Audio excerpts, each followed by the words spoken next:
आपका स्वागत है मेरे चैनल मार्गदर्शन क्लासेस में। हम द्विघात समीकरण के पार्ट 1 और पार्ट 2 का वीडियो बना चुके थे। हम पार्ट 3 का वीडियो बनाने जा रहे हैं, इसको ध्यान से समझिएगा। तो हम 4.1 में क्वेश्चन नंबर 1 बना चुके थे। अब क्वेश्चन नंबर 2 बनाने जा रहे हैं। क्वेश्चन नंबर 2 कह रहा है निम्न स्थितियों को द्विघात समीकरण के रूप में निरूपित कीजिए। यानी इसको केवल द्विघात समीकरण के रूप में निरूपित कर देना, इसको हल नहीं कर रहा है। तो चलिए हम बना रहे हैं। क्वेश्चन नंबर 2 का 1 कह रहा है एक आयताकार भूखंड का क्षेत्रफल 588 मीटर स्क्वायर है। क्षेत्र की लंबाई मीटरों में, चौड़ाई दुगुने से एक अधिक है। हमें भूखंड की लंबाई और चौड़ाई ज्ञात करनी है। तो क्वेश्चन में कह रहा है कि जो आयताकार भूखंड का क्षेत्रफल दे दिया है, उसके बाद कह रहा है कि जो लंबाई है चौड़ाई के दुगुने से एक अधिक है। यानी लंबाई ज़्यादा है, चौड़ाई दुगुने से, जो लंबाई है चौड़ाई के दुगुने से एक अधिक है। तो हमें भूखंड की लंबाई और चौड़ाई ज्ञात करनी है। तो ध्यान समझिएगा, हम 2 का 1 का केवल समीकरण निकाल रहे हैं। इसमें हमको केवल समीकरण निकालना है। अगर मान लेते हैं कि चौड़ाई x मीटर है, माना कि चौड़ाई बराबर x मीटर, तो लंबाई क्या कर रहा है, लंबाई जो है इसके चौड़ाई के दुगुने से एक अधिक है। तो चौड़ाई के दुगुने से एक अधिक, तो हम मान लिए हैं चौड़ाई x मीटर है, तो लंबाई का है दुगुने से 1 मीटर अधिक। तो यानी क्या हो जाएगा 2x + 1। अब प्रश्न से लिख देंगे, यहाँ पे प्रश्न से दिया है आयत का क्षेत्रफल, आयताकार भूखंड का क्षेत्रफल है ना, दिया है आयताकार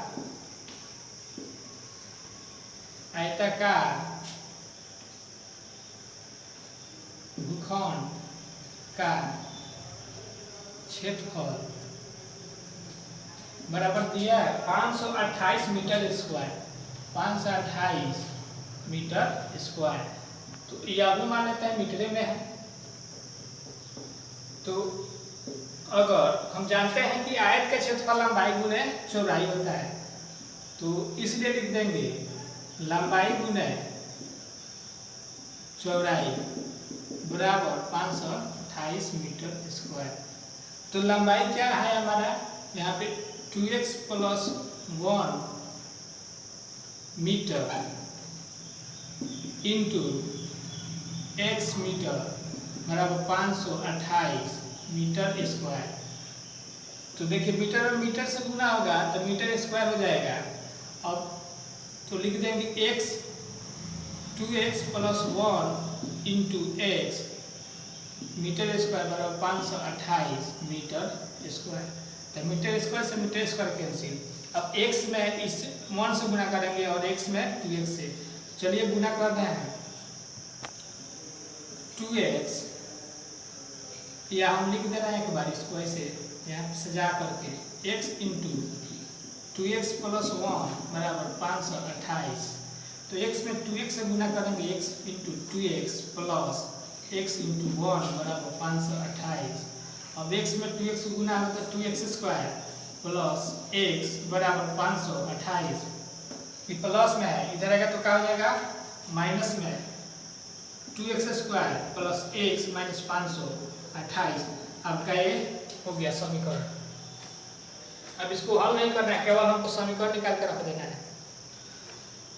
चलिए ये 2 का 1 हो गया और 2 का 2 बना रहे हैं।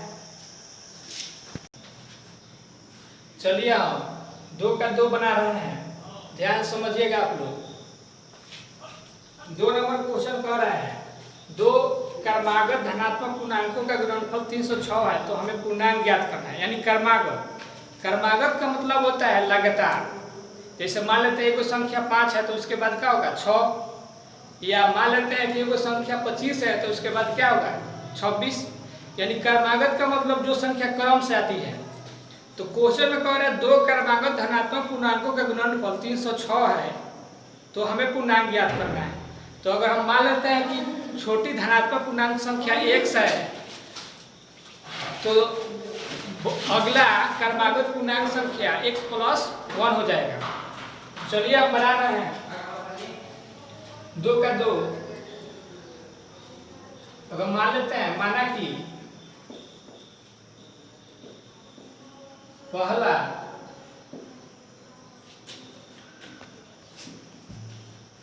क्रमागत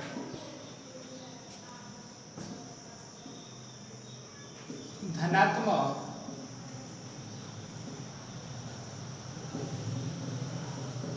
पूर्णांक x है, तो दूसरा धनात्मक पूर्णांक हमारा x प्लस 1 होगा।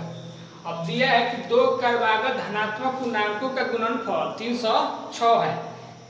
तो मान लेते हैं कि पहला x है और दूसरा x प्लस 1 है। तो यहाँ पर लिख देंगे प्रश्न से x इंटू x प्लस 1 बराबर आपका क्या दिया है 306। तो 306 दिया है क्रमागत, तो x में x से गुना होगा। ब्रैकेट के अंदर जितना रहता है उसे बाहर वाला संख्या से गुना करते हैं।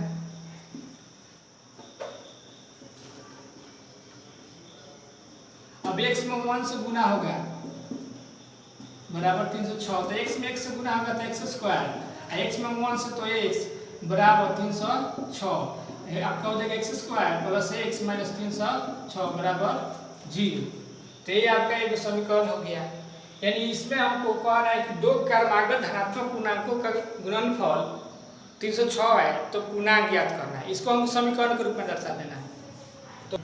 तो आपका ये समीकरण बन गया। हमको केवल समीकरण निकाल देना है। चलिए अब तीसरा क्वेश्चन बना रहे हैं। तीसरा क्वेश्चन है रोहन की मां उससे 26 वर्ष बड़ी है, उनकी आयु का गुणनफल अब से 3 वर्ष पश्चात का मतलब बाद 360 हो जाएगा। तो हमें रोहन की वर्तमान आयु ज्ञात करनी है। तो अगर इसमें जो रोहन की मां बड़ी है कितना वर्ष 26 वर्ष, तो अगर मान लेते हैं कि रोहन की वर्तमान आयु x वर्ष है, तो उसकी मां की आयु कितना हो जाएगा x प्लस 26 वर्ष। चूंकि कह रहा है क्वेश्चन कि जो रोहन की मां की जो वर्तमान आयु है रोहन की आयु से 26 वर्ष बड़ी है। तो अगर हम मान लेते हैं कि रोहन की वर्तमान आयु x वर्ष है, तो उसकी मां का आयु कितना हो जाएगा x प्लस 26 वर्ष। चलिए बना रहे हैं, लिखते हैं। माना कि रोहन की वर्तमान उम्र बराबर x वर्ष,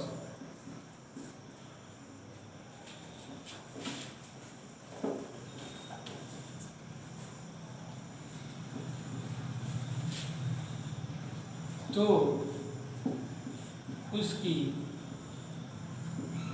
मां की वर्तमान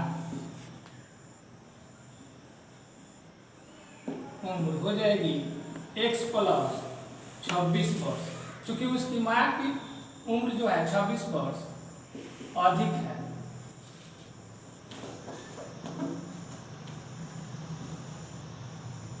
अब प्रश्न से दिया है, लिख रहे हैं यहाँ पे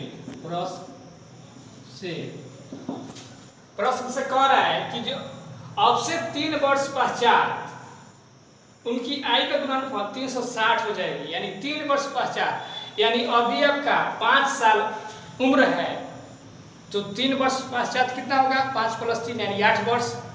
तो इसमें दिया है कि अभी जो रोहन की मां है 26 वर्ष उससे बड़ी है वर्तमान में, तो 3 वर्ष कितना हो जाएगा 3 जोड़ना पड़ेगा उसमें। तो चलिए हम बना रहे हैं, प्रश्न से लिख देंगे। अब वर्तमान यहाँ पे x वर्ष है, तो 3 वर्ष बाद कितना हो जाएगा x प्लस 3, और माँ का उम्र में भी 3 वर्ष बढ़ेगा, 26 प्लस 3 बराबर इनकी आयु का गुणनफल दिया है 360। चलिए हम बना रहे हैं x plus 3 into x plus 26 से 3 आपका 29 हो जाएगा बराबर 360। अब गुना कर रहे हैं, x में x से गुना होगा, x into x plus x into 29x plus 3 into x plus 3 into 29 बराबर 360। चलिए x में x से गुना करेंगे तो हमारा हो जाएगा एक्स स्क्वायर, 29 में x से तो 29x हो जाएगा, और प्लस 3 में x से तो 3x, और प्लस इसमें 3 27, 3 दूनी 6 और 2 8 हो जाएगा बराबर 360। अब चलिए सॉल्व करते हैं। एक्स स्क्वायर 29x 3x और 29x कितना हो जाएगा 32x प्लस 87 बराबर 360। अब 360 को इधर लाएंगे हम, x square plus 32x plus 87 minus 360, इधर प्लस में इधर आएगा तो माइनस। अब घटाता है यहाँ पे, एक्स स्क्वायर प्लस 32x, अब चलिए 87 में से 360 घटाएंगे तो 10 में से 60 जाएगा तो 3, और यहाँ पे आपका कितना बचा 5, 5 में से आ जाएगा तो 7, और यहाँ पे हो जाएगा माइनस 2, 273 बराबर 0। चलिए यहाँ पे घटा देते हैं, 360 में 87, 7 3 10, 8 7 15, 273। तो आपका ये द्विघात समीकरण हो गया। इसको सब को नहीं करना, केवल हमको समीकरण निकाल देना है। चलिए अब चौथा क्वेश्चन बना रहे हैं। चौथा नंबर,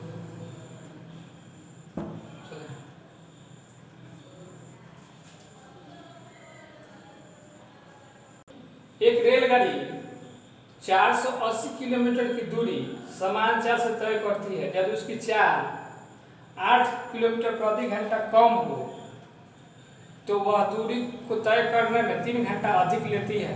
तो रेलगाड़ी की चाल ज्ञात करनी। रेलगाड़ी की चाल पता नहीं आपको, यानी आपको मान लेते हैं 380 किलोमीटर जाना है, अब दौड़ के जाएगा तो कम समय लगेगा, धीरे धीरे जाएगा तो ज़्यादा समय लगेगा। तो यहाँ पे कह रहा है कि अगर इसकी चाल 8 किलोमीटर समान चाल से जा रही है तो कुछ समय लग रहा है, पता नहीं कितना लग रहा है, लेकिन फिर भी कह रहा है यदि चाल कम हो जाती है तो उसको 3 घंटा अधिक समय लगती है चाल की। और रेलगाड़ी की चाल कितनी है पता नहीं है, तो मान लेते हैं 4 नंबर बनाना है। माना कि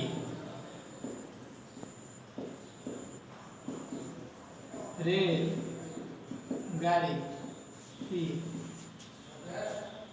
चाल बराबर 1 किलोमीटर प्रति घंटा।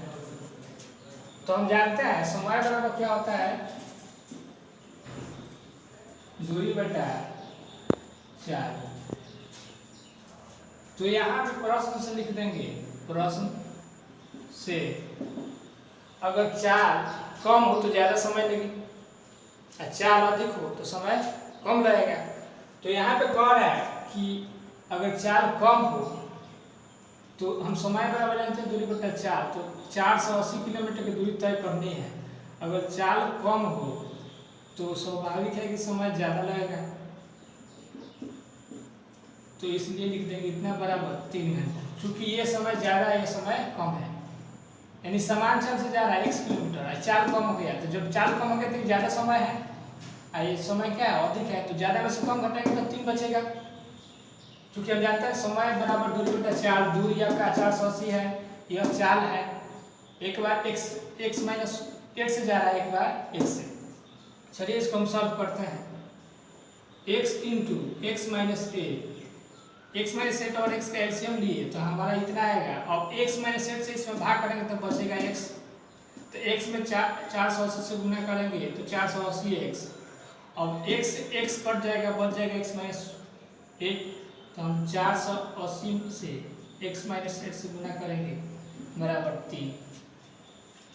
चलिए गुना करते हैं, 480x माइनस 480x और माइनस 480 इंटू माइनस 8 बराबर 3 बटा x में 1 से गुना कर दीजिए, x स्क्वायर माइनस 8x। चलिए आपका हो इससे कट जाएगा, 480x है, 480x है। अब इसमें गुना करते हैं तो हमारा हो जाएगा 0 8 64 और 32 6 38 बटा x² माइनस 8x बराबर, नीचे कुछ नहीं है तो 1 है। अब तीसरा गुना कर देते हैं, 3 × x² माइनस 8x बराबर 3840। अब 3 में x² से गुना होगा तो 3x², और इसमें 3 से 8 से तो 3 का 24x बराबर हो जाएगा 300, 840। अब देख रहे हैं 3 सब में कॉमन है तो हम कॉमन ले लेते हैं, या पहले इसको इधर भेज देते हैं। ये आपका हो जाएगा 3x² माइनस 24x, और ये प्लस में इधर आएगा तो माइनस 40 बराबर 0। चलिए इसको मिटाते हैं।